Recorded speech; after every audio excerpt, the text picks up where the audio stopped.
Comme ça, en voyant le verre, ça va les mindfuck, ils vont boire le truc, ils vont kiffer en fait.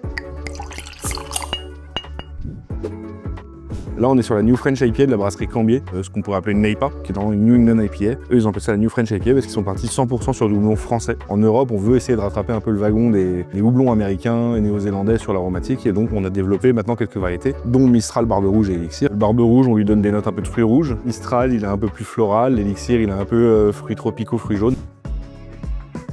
Il n'y a pas de fruits là-dedans. C'est l'eau de pureté allemande, hein. C'est eau, céréales, houblon, levure. Toutes les notes florales et fruitées que tu as, c'est les houblons qui apportent ça.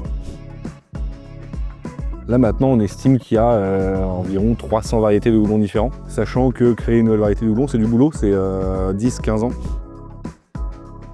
En effet, tu as une énorme importance du profil de l'eau dans la bière. Tu as des styles de bière qui étaient nichés dans des régions parce qu'ils étaient liés à un profil d'eau. Des styles comme la Gose, qui sont à la base nés en Allemagne, à côté d'un village qui s'appelle Goslar, en fait, parce que la source traversait des mines de sel, si je dis pas de bêtises, donc l'eau était naturellement salée.